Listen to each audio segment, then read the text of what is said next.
Hair style ഇതുപോലെ ആക്കി ഒരു കണ്ണാടി വെച്ച് വന്നപ്പോഴേക്കും ആരൊക്കെയോ കമൻറ്റ് ഇട്ടിരിക്കണം നെയ്യാറ്റിങ്കര ഗോപൻ സ്വാമിയുടെ മൂന്ന മാന പോലെ ഇരിക്കണമെന്ന്. അതുകൊണ്ട് ഞാൻ കണ്ണാടി അങ്ങ് എടുത്ത് മാറ്റി.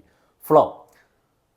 ഈ സിനിമയുടെ കാസ്റ്റ് ആൻഡ് ക്രൂ ഞാൻ നോർമലി നോട്ട് ചെയ്ത് വയ്ക്കുമ്പോൾ ഒന്നും ചെയ്തിട്ടില്ല. എൻ്റെ കൈകൾ കണ്ടോ, കൈക്കകത്തൊന്നുമില്ല, വെറുതെ വന്നിരിക്കുകയാണ്. കാരണം ഈ സിനിമയ്ക്ക് ഭാഷ എന്നൊരു സാധനമില്ല, ലാംഗ്വേജ് ഇല്ല, സംസാരമില്ല പടത്തിൽ.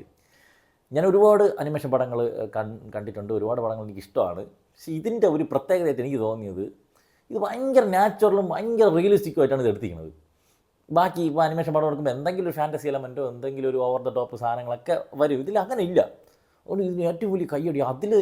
അതിൽ പിടിച്ചുകൊണ്ട് ഈ പടം മടുപ്പില്ലാതെ എടുത്തിക്കുക എന്ന് പറയുന്നത് ചില്ലറ പണിയല്ല. ഈ സിനിമയെ നിങ്ങൾക്ക് ഒരു സർവൈവർ ത്രില്ലർ അല്ലെങ്കിൽ ഒരു ഫീൽ ഗുഡ് പടം അല്ലെങ്കിൽ ഒരു ഇമോഷണൽ ഡ്രാമ എങ്ങനെ വേണമെങ്കിലും ഇത് കാണാം.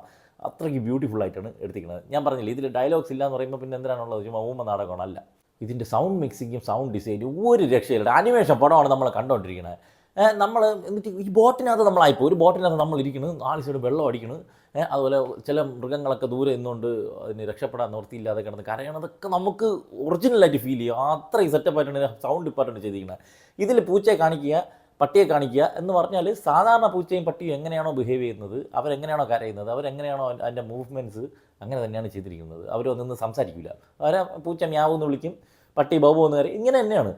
എന്നിട്ടും ഈ ഓരോ ക്യാരക്ടേഴ്സിൻ്റെ ആ ഒരു തോട്ട് പ്രോസസ്സും അവരുടെ ഇമോഷൻസും നമുക്ക് കറക്റ്റായിട്ട് കൺവേ ആയി കിട്ടുക. അത്രയ്ക്ക് ബ്രില്യൻ്റ് ആയിട്ടുള്ള ഒരു സ്ക്രിപ്റ്റാണ് ഇതിൽ ചെയ്ത് വെച്ചിരിക്കുന്നത്. ഇത് ഒരു 1.5 മണിക്കൂർ എങ്ങാണ്ടോ, 1.5 മണിക്കൂർ ഇല്ല, അതിനകത്ത് ദൈർഘ്യമുള്ള ഒരു അനിമേഷൻ പടമാണ്. അനിമേഷൻ എന്ന് പറയുമ്പോൾ സാധാരണ ടൈപ്പ് മറ്റേ ഭയങ്കര ഒറിജിനാലിറ്റി എന്ന് പറഞ്ഞാൽ എന്ത് പറയാൻ, ഒരു കാർട്ടൂൺ പോലത്തെ അനിമേഷൻ. പക്ഷേ എന്നാൽ ഇതിൻ്റെ ഓരോ ന്യൂആൻസസ്, മൂവ്മെൻറ്റ്, പൂച്ചയുടെ നമ്മളെ വീട്ടിൽ പൂച്ച ഉണ്ടെങ്കിൽ നമുക്കറിയാം, അയ്യോ നമുക്ക് പല സീനുകളിൽ ഇത് കാണും, അയ്യോ ഇത് മറ്റേ അവൻ്റെ പൂച്ച കാണിക്കണം അതേ സാധനം തന്നെ നമുക്ക് തോന്നുന്ന രീതിയിൽ അത്രയ്ക്ക് ഒബ്സർവ് ചെയ്ത് ഓരോ ജീവികളെയും അതിൻ്റെ ഒരു നേച്ചർ അനുസരിച്ച് എടുത്ത് സിനിമയാക്കി നമ്മുടെ ഫ്രണ്ടിൽ ഇങ്ങനെ ഇരുത്തി വണ്ടടിപ്പിച്ചിട്ടുണ്ട്.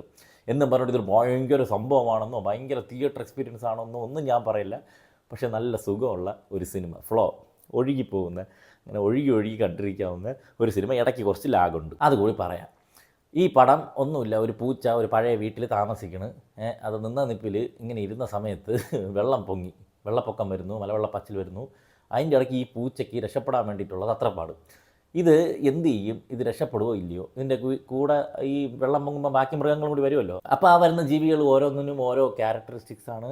അതുകൊണ്ട് തന്നെ അവരുടെ സ്വഭാവ വ്യത്യാസങ്ങൾ കൊണ്ട് തന്നെ ഈ ഒരു സിറ്റുവേഷനിൽ എന്തൊക്കെ കോൺഫ്ലിക്ട്സ് ഉണ്ടാകുന്നു, എങ്ങനെ അവർ ഹാൻഡിൽ ചെയ്യുന്നു, അങ്ങനത്തെ ഒരുപാട് കാര്യങ്ങളുണ്ട്. അതിൽ തന്നെ ഒരു വിഷയം വരുന്ന സമയത്ത് ഒരുമിച്ച് നിൽക്കേണ്ടത്, ശത്രുത മറന്ന് നിൽക്കേണ്ടതിൻ്റെ ഒരു മെസ്സേജ് ഉണ്ട്. ആർത്തിയുടെ, അഹങ്കാരത്തിൻ്റെ, സ്വാർത്ഥതയുടെ, പരസ്പര സഹകരണത്തിൻ്റെ, കെയറിങ്ങിൻ്റെ, സ്നേഹത്തിൻ്റെ, ഒത്തൊരുമയുടെ, അങ്ങനെ ഒട്ടേറെ ബ്യൂട്ടിഫുൾ ആയിട്ടുള്ള സാധനങ്ങൾ നമുക്കിതിൽ കാണാൻ പറ്റും. ചില സീനുകളിൽ സീറ്റ് അടിച്ച് ടെൻഷൻ തന്നിട്ടുണ്ട്, ചില സീനുകളിൽ ഭയങ്കര സന്തോഷം തന്നിട്ടുണ്ട്, ചില സീനുകൾ കണ്ണ് നനയിപ്പിച്ചിട്ടുണ്ട്. അങ്ങനെ ഓവറാൾ നോക്കുമ്പം എനിക്കൊരു നല്ലൊരു വാച്ചായിട്ടാണ് ഈ സിനിമ അനുഭവപ്പെട്ടത്. ഇത് കുറേ കൂടി ആൾക്കാരിൽ എത്ര ഒന്നും ഞാൻ ആഗ്രഹിച്ചു പോകണം. അങ്ങനെ ഒരു വെറൈറ്റി അറ്റംപ്റ്റാണ്. നമുക്ക് പല ടൈപ്പ് സിനിമകൾ കാണുമ്പോൾ ഈ സിനിമ കാണുമ്പോൾ ഒരു പുതുമ, ഒരു ഫ്രഷ്നെസ് തീർച്ചയായിട്ടും ഉണ്ടായിട്ടുണ്ട്.